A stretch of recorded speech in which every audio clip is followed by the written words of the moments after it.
Osama Bin Laden, el hombre que ordenó el ataque contra Estados Unidos. El 11 de septiembre, el trauma de Nueva York. Durante 10 años, Estados Unidos busca a su enemigo público número 1. Y lo encuentra donde nadie podía imaginar. Bin Laden muere en Abbottabad, Pakistán, el 2 de mayo de 2011. Durante la operación, numerosos documentos privados caen en manos de los estadounidenses. Algunos se publican más tarde en Internet y nos permiten asomarnos a la vida de Osama Bin Laden. Cómo se sentía, qué pensaba y cómo amaba y odiaba. Osama Bin Laden, íntimo y personal.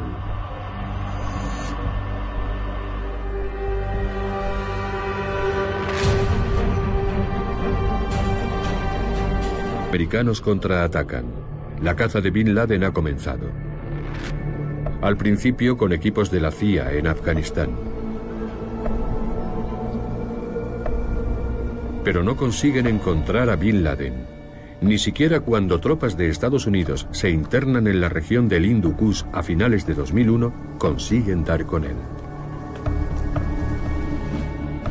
Durante años, los estadounidenses presuponen que Bin Laden se esconde en las montañas de Afganistán o en las regiones tribales de Pakistán. La búsqueda de Bin Laden a lo largo de toda una década, a veces creo que fue una fuente de gran frustración para los servicios de inteligencia, si no de bochorno. ¿Cómo era posible dedicar tantos medios y tantas personas a aquella búsqueda y conseguir tan poco? Hay que tener en cuenta que la inversión pública en este asunto tuvo sus altibajos. Estaban ocurriendo otras cosas. Llegó la invasión de Irak y los graves acontecimientos que sucedieron al final de la guerra en Irak, las consecuencias de la guerra. Aquello restó recursos a la búsqueda de Bin Laden y la atención pública también disminuyó. Pero desde 2005, Bin Laden no tuvo que esconderse en aldeas o en cuevas de las montañas. En 2004, un intermediario pakistaní compra varios solares colindantes en un barrio de Abbottabad. Paga por ellos $50.000 y solicita un permiso de edificación. Su cliente quiere construir una vivienda con espacio para una docena de residentes. En 2005, un equipo de construcción levanta la casa. El vecindario se ha elegido con mucho cuidado. Gran parte de la población de Bilal Town es gente jubilada o semijubilada, personas que siguen teniendo alguna ocupación después de su retiro. No es una zona activa, donde la gente se levanta a las 6 de la mañana para ir a trabajar. Es un barrio tranquilo, donde el día empieza a las 9 de la mañana, y los que se levantan antes son los menos, la verdad. No hay mucha interacción social. La casa está rodeada por un muro, algo habitual en una cultura que oculta a las mujeres de los ojos de los extraños. Shaukat Qadir conoce la situación en Abbottabad. El edificio era grande, era bastante grande, pero la mayoría de las casas de las residencias de Bilal Town tienen un tamaño similar. Son unos 5 canars de terreno en el idioma local, que vienen a ser unos 2.000 metros cuadrados.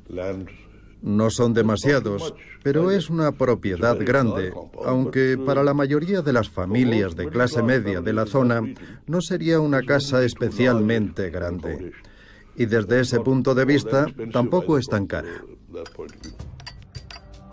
Bin Laden escribe cartas, memorándums y mensajes desde su escondite. Sabe que debe tener mucho cuidado. En la casa no hay conexión a Internet ni teléfonos móviles, pero tampoco está completamente aislado. No olvidemos que tenía mucho tiempo libre, así que escribía memorándums de 46 páginas a sus lugartenientes y a continuación los copiaba en una memoria USB y se la daba a un correo. Estos correos eran perfectos para Bin Laden, porque también eran sus guardaespaldas. Hablaban árabe porque habían crecido en Kuwait, pero eran de Pakistán y también hablaban el idioma local. así que podían presentarse como naturales de la región. Los correos entregan los mensajes de Bin Laden a intermediarios, la mayoría en memorias USB.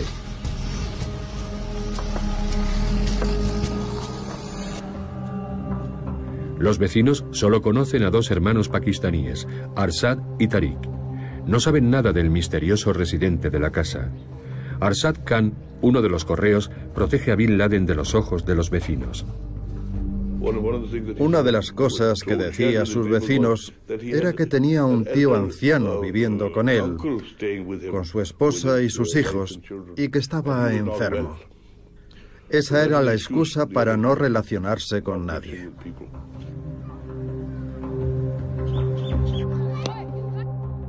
Eran extremadamente cuidadosos con la seguridad. Si un niño lanzaba un balón o una pelota de cricket por encima del muro, los guardaespaldas no se la devolvían, ni le dejaban entrar a buscarla. El guardaespaldas le daba 50 rupias para que se olvidara de ella. Nadie podía entrar en la propiedad. Bin Laden no vive solo en la casa. Parte de su familia está con él.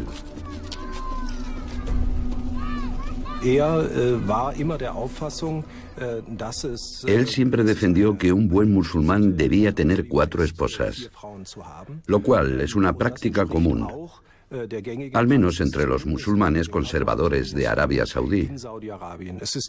Casarse con 2, 3 o 4 mujeres no es nada especial si se tienen los medios. 2 de sus 4 esposas están con él en Abbottabad. De hecho, 2 de sus hijos nacen aquí. Como Bin Laden señala en una de sus cartas, vivir con niños cuando te escondes del mundo entero supone todo un desafío.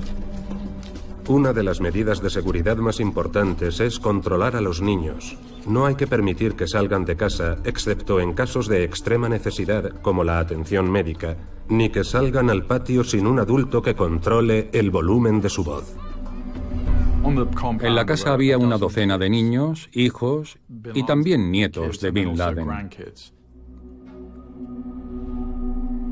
Apenas existen fotos de estos niños.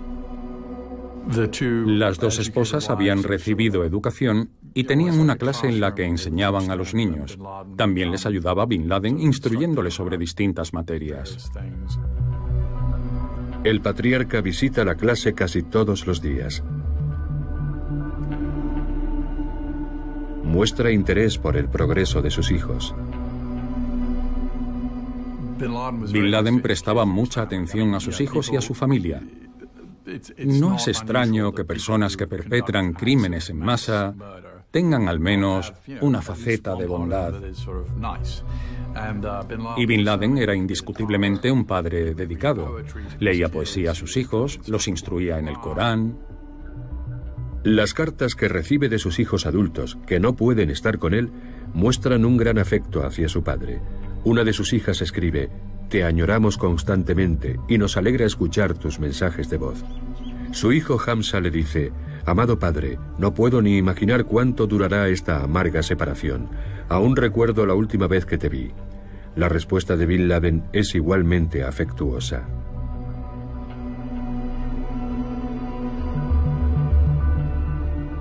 Dios sabe cuánto os echo de menos. Lo único que nos falta es teneros a nuestro lado.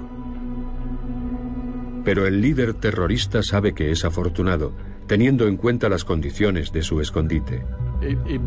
Le resultaría aburrido a veces porque no podía salir, pero era el hombre más buscado del mundo y vivía normalmente, no estaba huyendo. Vivió en esa casa 5 años y medio. Y su familia estaba con él. La mayoría de los fugitivos no se lleva a 2 o 3 esposas y a una docena de hijos. No es muy normal, pero él tenía a su familia. La búsqueda de Bin Laden es todo un desafío para los investigadores del cuartel general de la CIA en Langley, Virginia. Su trabajo exige mucho tiempo y aún más paciencia. Siempre hubo una unidad de analistas dedicada a su búsqueda, básicamente analistas de objetivos. Su responsabilidad era reunir, sintetizar y analizar toda la información relacionada con su paradero y enviar mensajes a secciones de la CIA de todo el mundo, pidiéndoles que siguieran una u otra pista. A partir de 2002, se hizo evidente que Bin Laden utilizaba algún tipo de correo, porque de alguna forma sus grabaciones llegaban a Al Jazeera y a otros medios. Alguien tenía que llevarlos. La CIA estaba buscando a esos correos, intentando seguirles la pista para averiguar cómo se hacían las entregas. Era una línea de investigación evidente. Y con el tiempo empezó a aparecer información sobre nombres importantes de esta red de correos.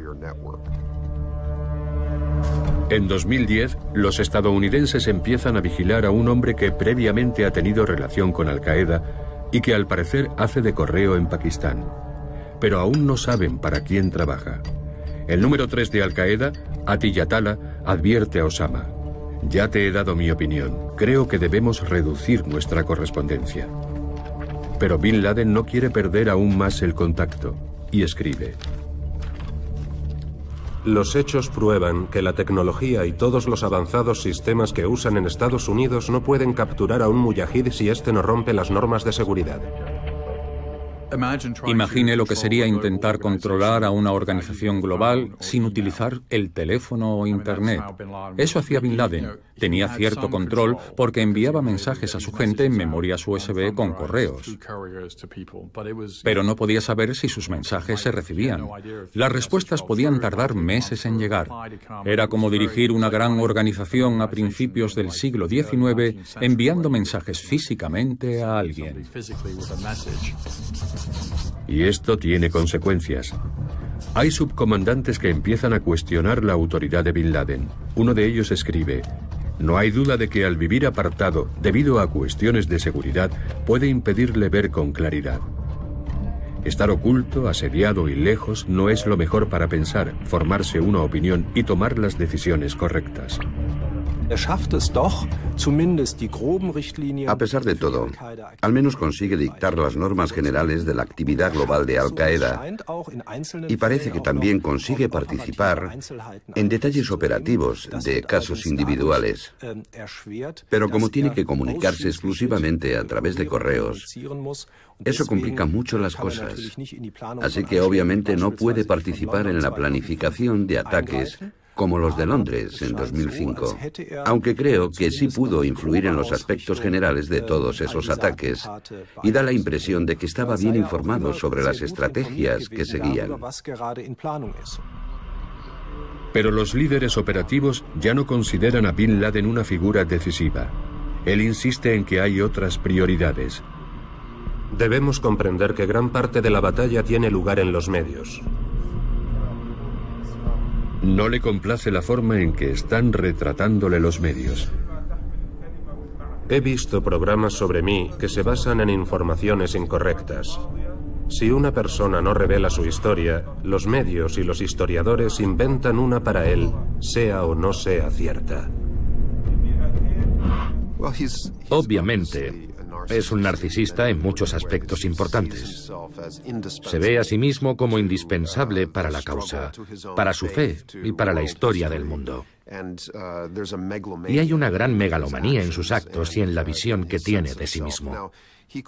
Puede que en persona pareciese un hombre reservado, incluso humilde, pero en las decisiones que tomó y en la forma en que se definió a sí mismo como líder, se ve claramente que era un hombre narcisista y muy vanidoso. Y sigue interviniendo. A finales de 2004 se producen feroces combates en Faluya, Irak. Las tropas estadounidenses pierden temporalmente el control de la ciudad frente a grupos de insurgentes iraquíes, entre ellos Al-Qaeda en Irak. En una carta fechada en 2004, antes de llegar a Abbottabad, Bin Laden anima a los insurgentes. Mi más sincero apoyo al pueblo libre de la tierra de Al-Anbar, especialmente al pueblo de Faluya, una ciudad que está resistiendo y que se niega a ser humillada y dominada por los líderes infieles.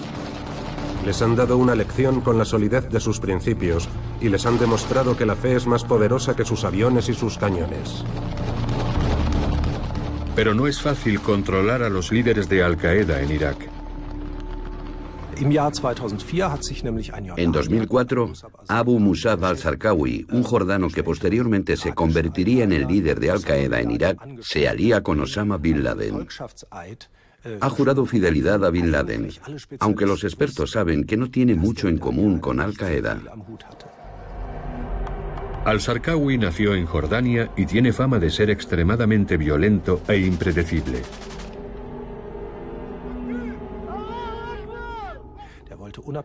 Quería seguir siendo independiente y hacer la guerra a su manera. Pero Al-Zarqawi no solo combate contra las fuerzas de Estados Unidos. Una y otra vez, Al-Qaeda en Irak lanza ataques contra los chiíes iraquíes. El resultado es que ahora la mayoría de las víctimas del terror islámico son musulmanes. En una carta de 2007, Bin Laden advierte de las consecuencias de estos actos. Mucho me temo que si siguen empleando tácticas como estas, acabarán poniendo a la gente en nuestra contra. Nuestros hermanos están empeorando las cosas exponiéndose al mal y a la hostilidad. Hubo tensiones desde el principio. Bin Laden y sus colaboradores más cercanos hicieron un esfuerzo para ejercer cierta influencia y controlar de alguna forma aquel grupo de Irak. Tirar de la correa de vez en cuando. Pero al final se les escapó de las manos. Esa correa se rompió hace un par de años y surgió el Estado Islámico, una organización con más recursos que ahora vemos como una amenaza mayor. Para Bin Laden, Estados Unidos sigue siendo su gran adversario, siempre y en todas partes. En Afganistán también. En una carta a un camarada, describe lo que él considera la mejor estrategia. Al-Qaeda se concentra en su gran enemigo exterior. Los enemigos de la UNMA son un árbol maligno con un grueso tronco y ramas de distintos tamaños, incluidos los países de la OTAN. Queremos cortar este árbol de raíz. Nuestra fuerza es limitada, así que la mejor forma de derribar ese árbol es concentrarnos en cortar su tronco. Por ejemplo, si estamos en la carretera entre Kandahar y Helmand y pasa un convoy de vehículos afganos de la OTAN y estadounidenses, debemos atacar a estos últimos, aunque transporten a un número menor de soldados. Sigamos presionando a Estados Unidos hasta alcanzar un equilibrio de terror.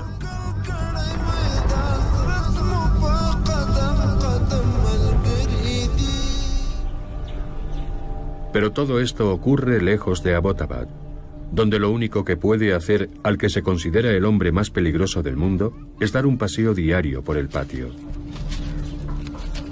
Toma todo tipo de precauciones para evitar que lo descubran. Son muy reservados. Incluso queman la basura en lugar de sacarla a la calle. Bin Laden quiere que la casa sea lo más autosuficiente posible. Los guardaespaldas compraban cabras por la zona y las sacrificaban allí. Vi que había vacas para tener leche. También había gallineros con gallinas para tener huevos. Y huertos donde cultivaban verduras. Vi pepinos, lechugas. Era un entorno completamente autosuficiente. Y tenía un lado práctico. Cuantas más cosas pudieran cultivar o criar, menos tendrían que salir a comprar. Y en ese sentido, la seguridad era prioritaria. Bin Laden tiene motivos para tomar precauciones. Su escondite está al alcance de los norteamericanos, que desde 2009 han estado realizando cada vez más misiones especiales desde sus bases en Afganistán. Noche tras noche, lanzan unidades desde el aire para registrar casas y eliminar a individuos clave.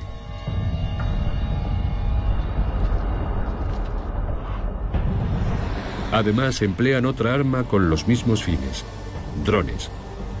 Aviones no tripulados pilotados por control remoto. Bin Laden es consciente de la amenaza. Escribe: el espionaje y los aviones espía han sido muy beneficiosos para el enemigo y por esa causa han muerto muchos cuadros y líderes de la yihad. Esto es algo que nos preocupa y nos agota.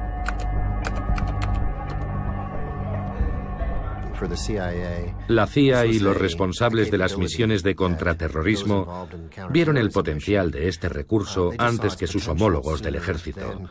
para los que solo eran unos aviones raros. ¿Qué utilidad podían tener?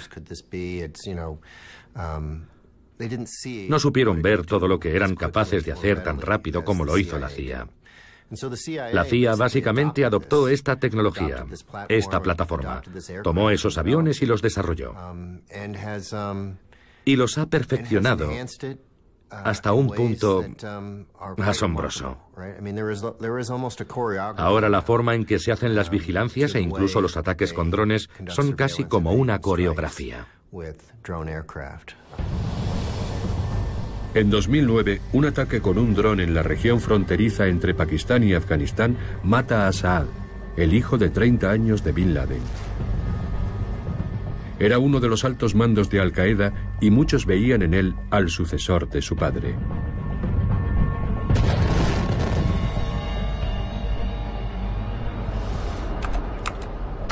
Osama Bin Laden escribe sobre la muerte de su hijo. Que Dios lo acepte entre sus mártires, lo eleve a lo más alto y lo tenga en compañía de los profetas, los amantes de la verdad, los mártires y los justos. También rezamos porque Dios nos recompense por su pérdida y nos conceda un sucesor.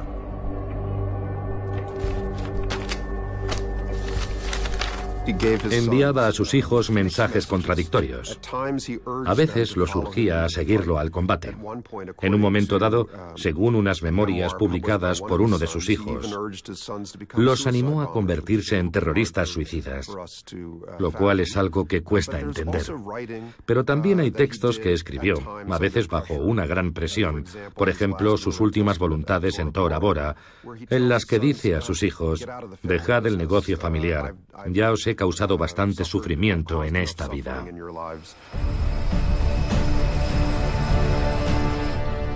Este hombre está detrás del uso masivo de drones, el presidente Barack Obama.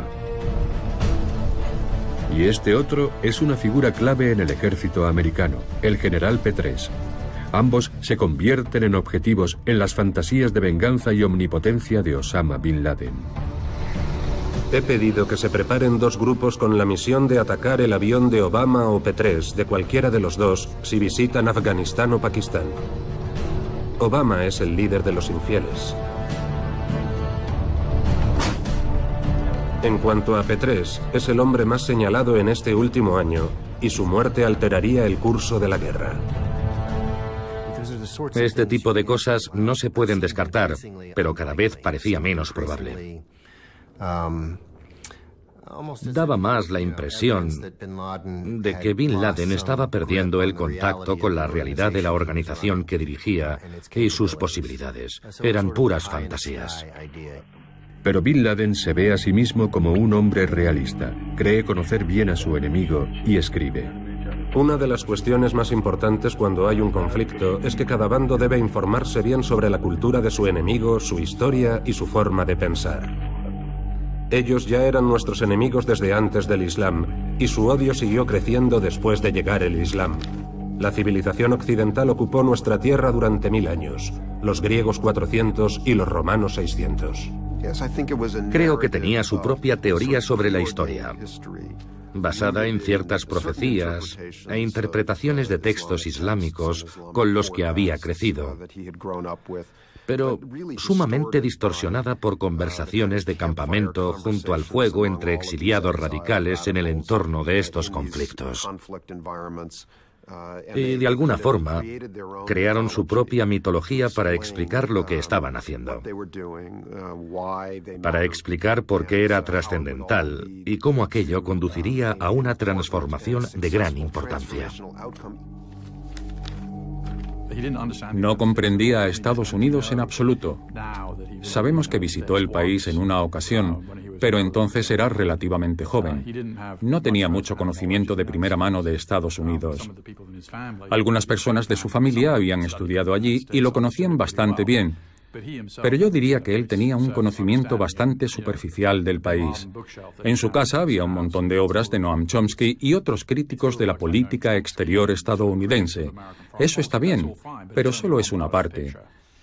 Creo que su visión de Estados Unidos era incompleta y además leía, como mucha gente, cosas que simplemente reforzaban sus puntos de vista. La imagen que Bin Laden tiene de Alemania también es bastante particular y cree saber cuál es la forma más fácil de hacerle daño. Boicotear los automóviles alemanes supondrá un grave golpe para la industria automovilística y a su vez perjudicará a otras compañías como BASF, la mayor empresa química del mundo, y la industria del acero, ambas muy importantes en Alemania. Si boicoteamos la industria alemana del automóvil, se perderán muchos empleos. Un consejo: no habléis de los judíos y de Palestina si estáis en Alemania. Allí es un tema muy sensible y provocará respuestas negativas para nuestra causa. Pero a ojos de Bin Laden, el gran adversario es Estados Unidos. Estados Unidos debe dejar de defender el mal, como apoyar a los judíos, y dejar en paz a los musulmanes para que establezcan un Estado islámico regido por el Islam. Queremos combatir a Estados Unidos, líder de los infieles.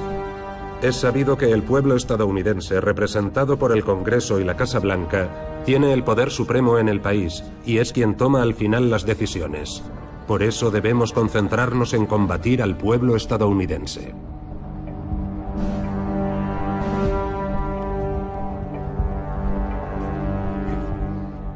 En resumen, hasta 2011, Al-Qaeda era una de las organizaciones terroristas más violentas de la historia.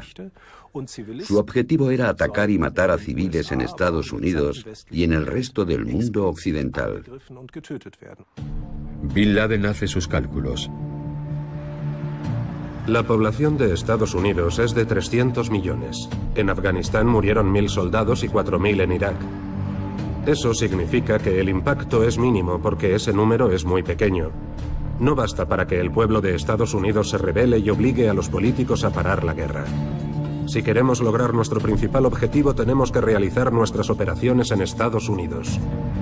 Una gran operación en su territorio afectará a la seguridad y a los nervios de sus 300 millones de habitantes. Por eso debemos presionar al pueblo estadounidense, operando en el interior del país. Pero pensar en nuevas formas de terror no es lo único que hace Bin Laden en su escondite. También le preocupan otros problemas, como muestran sus cartas. Necesito una relación completa de mis fondos. Y enviadme también $30.000 de mi fondo personal. Si no hay suficiente dinero en mi fondo personal, por favor, tomadlo como préstamo de la cuenta general. Al-Qaeda tenía problemas de financiación muy a menudo, aunque había sido una organización terrorista que en su tiempo contaba con mucho dinero. Por ese motivo, Osama Bin Laden se vio obligado a vivir en condiciones muy modestas durante años. Pero su ideología y sus creencias también jugaban un papel importante en esto. Osama estaba emulando a sus antepasados saudíes y yemeníes. En el llamado wahabismo, la interpretación del Islam preponderante en Arabia Saudí, llevar una vida austera es importante, es un ideal. Por todo esto, Bin Laden vive tan modestamente como el resto de sus vecinos de Abbottabad. No vivían con demasiadas comodidades, diría yo. La casa principal tenía un salón, una cocina y había 2 dormitorios en cada planta, así que en total la casa tenía 9 habitaciones para 17 personas. Se supone que con ellos debe reunirse alguien más, procedente de Teherán. Karia, otra esposa de Bin Laden, lleva años detenida con varios de sus hijos en Irán, la nación que dirigen los mulás chiíes. Un diplomático iraní había sido capturado por Al-Qaeda. Lo habían retenido durante un par de años y los iraníes querían recuperar a aquel diplomático. Ellos tenían algo que quería Al-Qaeda. Tenían a varios miembros de la familia Bin Laden que estaban en Irán bajo una especie de arresto domiciliario, así que se hizo un intercambio de prisioneros. Bin Laden quiere a toda costa que Karia se reúna con él, pero sus colaboradores pakistaníes no están de acuerdo, como escribe a su esposa a finales de 2010. He estado con algunos hermanos de esta zona varios años y para ellos es agotador tenerme aquí por los problemas de seguridad. Van a cerrar esta casa y nos han pedido que nos vayamos. Dicen que somos demasiados, más de los que pueden mantener aquí. Bin Laden está dispuesto a correr un gran riesgo por su esposa e incluso a abandonar la casa para reunirse con ella en secreto. En otra carta pide opinión a un hombre de confianza. Si Dios quiere, la visitaré. En tu opinión, ¿cuál es el momento más adecuado para ir de nuestra zona a la vuestra? ¿Al amanecer, cuando hay menos movimiento por el frío, o al anochecer? ¿Crees que alguien podrá llevarme al lugar donde me reuní con nuestro hermano hace tiempo en la ciudad vecina? La carta sugiere que salió de la casa al menos una vez.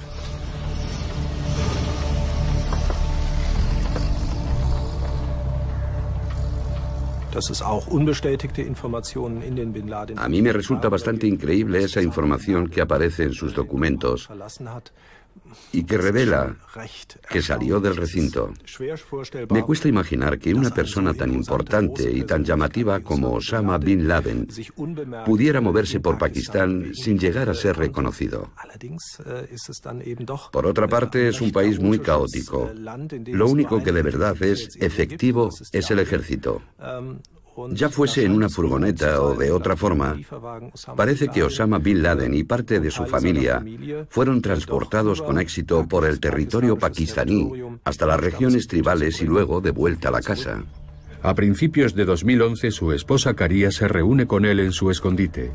Ya la había preparado de antemano. Por seguridad no podemos ir al médico. Por favor, guarda todas las recetas posibles de los médicos a los que visites para poder conseguir la medicación cuando estés aquí, si Dios quiere, y en caso de que sea necesario. Pensemos que estaba viviendo con 3 esposas de entre 63 y 29 años. Amal era la más joven, es yemení y era su esposa más reciente. Él compartía un dormitorio con ella. Además tenía otras 2 esposas que también vivían en la casa. Tenía buenas relaciones con todas. Para entonces, las unidades de búsqueda de la CIA ya tienen el recinto de Abbottabad bajo vigilancia aérea. Y también desde tierra. Incluso cuentan las prendas que se tienden en el patio para calcular el número de habitantes de la casa, pero nunca consiguen identificar a Bin Laden. Desde principios de 2011, el presidente Barack Obama recibe informes regulares sobre uno de los residentes de la casa de Abbottabad, identificado como miembro de Al-Qaeda y que aparentemente trabaja como correo para alguien importante. Una de las cosas que pensó la CIA fue, vale, ¿qué puede significar esto? ¿Es un traficante de drogas que intenta mantener un perfil bajo? Lo cual no sería extraño en esta parte del mundo. ¿Es de Al-Qaeda pero no es Bin Laden? Ninguna posibilidad era tan probable como que realmente fuera Bin Laden. Después de casi 10 años de búsqueda infructuosa, por fin una pista sólida. En la Casa Blanca, el presidente Obama decide que ha llegado el momento de actuar. En la primavera de 2011 envía a un equipo de Navy SEALs a Abbottabad. Nadie sabe con certeza si allí encontrarán a Bin Laden. No fue una decisión fácil. En aquella sala, algunos eran escépticos con esa forma de proceder. No querían enviar un equipo allí. Preferían lanzar una bomba o mandar un dron. Al parecer, el presidente también decide no informar por adelantado al gobierno pakistaní de la operación. Sin embargo, faltan detalles por explicar respecto al papel de Pakistán. Creo que hay aspectos de la caza de Bin Laden y de la comunicación con los pakistaníes que a día de hoy desconocemos. Históricamente, en la búsqueda de fugitivos que presentan este tipo de perfil, con el tiempo se suele ir revelando nueva información a la vez que se hacen públicos más documentos. Actualmente, lo más esencial es de dominio público. Un grupo de soldados de los Navy SEALs despega de Estados Unidos el 26 de abril de 2011 y llega a Afganistán tras hacer escala en Ramstein, Alemania. No estaban seguros de que Bin Laden estuviera allí. Algunos pensaban que era muy probable y otros que era posible.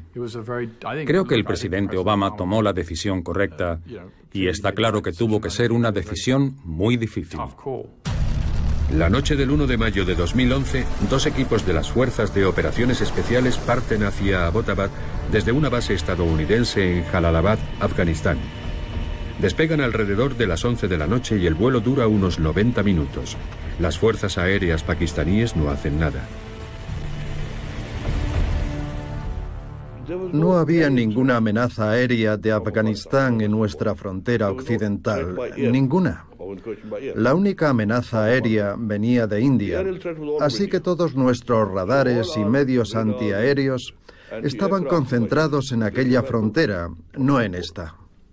Es más, los americanos sabían qué áreas estaban indefensas, donde no había control, y utilizaron esos lugares para entrar. Eso es lo que hicieron. Aquella noche Osama Bin Laden se retira a dormir como siempre al segundo piso de la casa, en el dormitorio que comparte con su esposa Amal.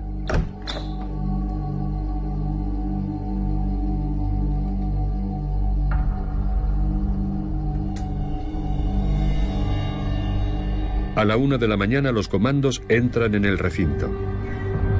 Una de las unidades mata a los dos correos de Bin Laden y a uno de sus hijos adultos durante un tiroteo.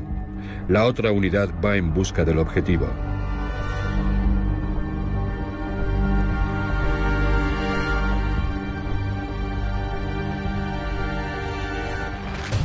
Osama Bin Laden no ofrece resistencia.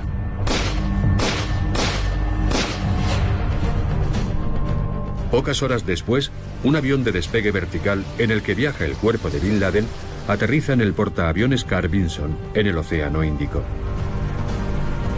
Sus mujeres e hijos están detenidos en Abbottabad.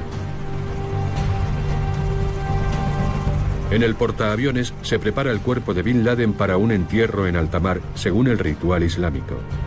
Bin Laden recibe sepultura en el mar para evitar que nadie pueda encontrar su cuerpo.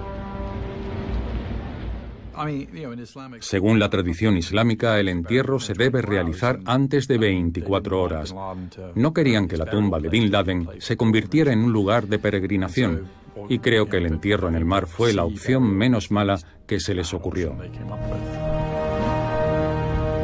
Mientras tanto, el mundo entero recibe la noticia de la muerte del líder terrorista. Esta noche quiero comunicar al pueblo de Estados Unidos y al mundo que hemos realizado una operación en la que ha muerto el líder de Al-Qaeda, Osama Bin Laden.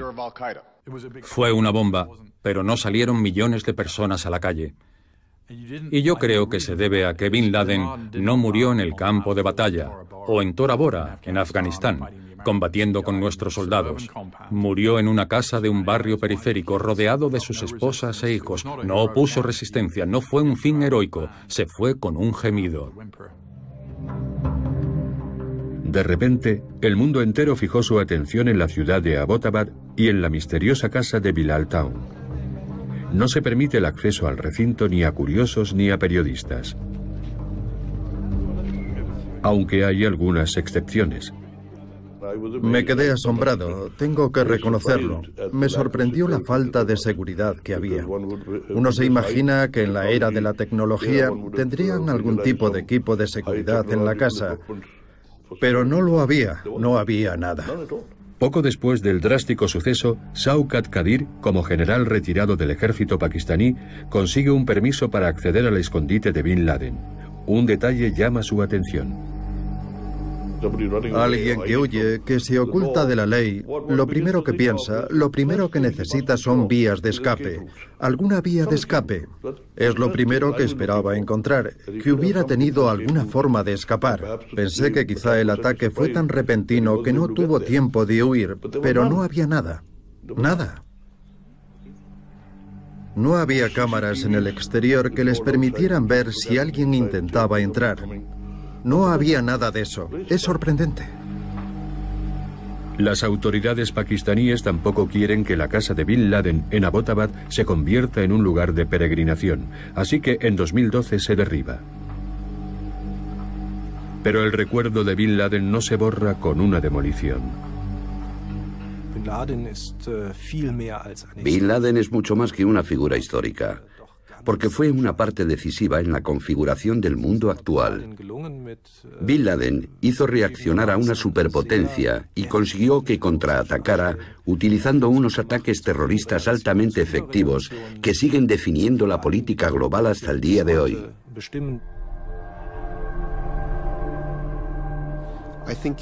Yo creo que el legado de Bin Laden sigue siendo significativo porque jugó un papel decisivo en la legitimación, dentro de algunos círculos radicales islámicos, de los atentados terroristas masivos contra civiles en Occidente. Ataques sangrientos diseñados para los medios.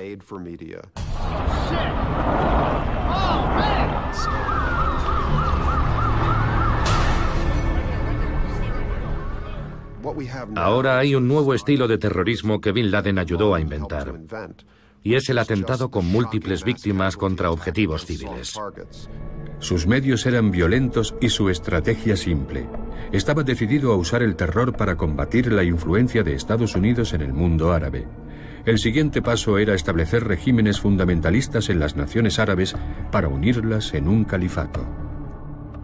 Lo importante es la ideología. Bin Laden fue la persona que explicó esa ideología con claridad a mucha gente en todo el mundo. Y por desgracia, aún sigue muy viva. Y no creo que vaya a desaparecer.